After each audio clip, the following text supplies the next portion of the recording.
The book of Haggai in the Old Testament takes place in September 520 BC. This book is one of three books with Zechariah and Malachi, which is spoken to the people who returned after the 70-year exile. The prophet Haggai specifically encourages and motivates the people to finish restoring the temple. A brief history of the destruction and the exile.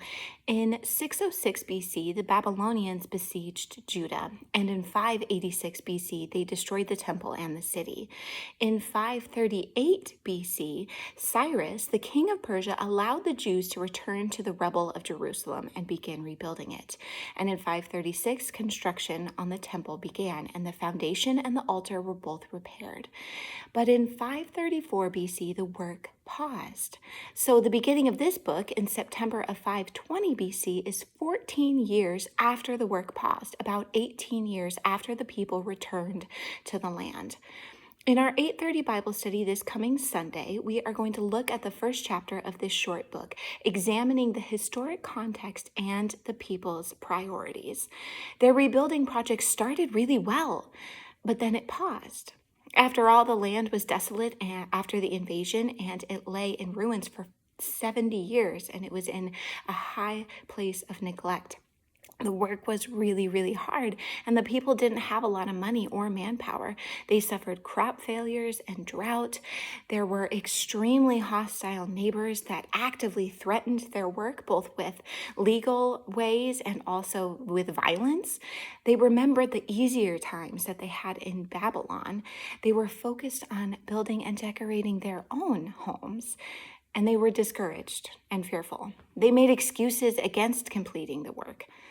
Now, it's relatively easy to jump into examining our own priorities, which we need to do, asking ourselves, are we more interested in our own work than the work of God? How can we identify the work of God? How can we reject a defeatist attitude when we run into opposition and discouragement? How can we seek to continue God's work in His strength, knowing God is in control and doing everything to glorify Him?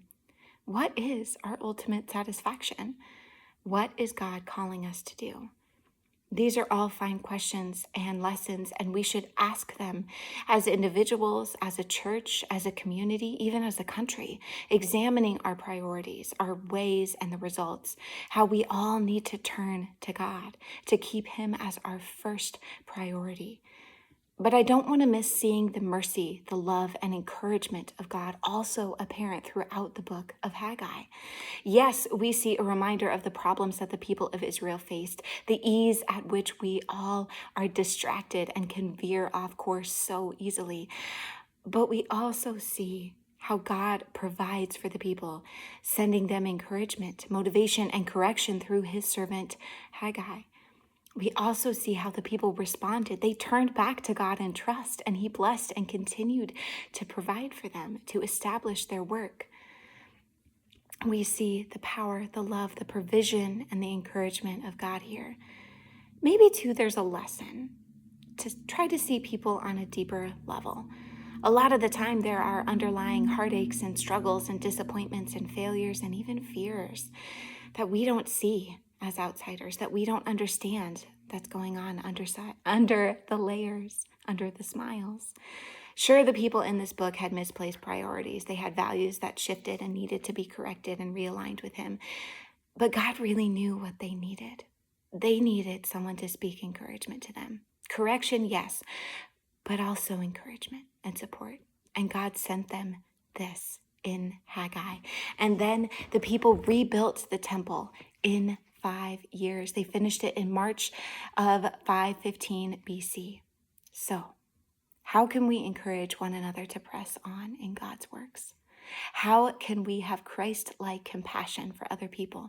How can we see others like God does? How can we purposely placed people be a Haggai to someone today, sharing truth and correction, but with love and encouragement and support, being with them? How can we point others to the love, encouragement, and provision of God? How can we point others to Jesus, who is the cornerstone? Just a few questions to ponder as we read the book of Haggai together. I hope to see you this Sunday at 8:30 as we start the book. Have a good day.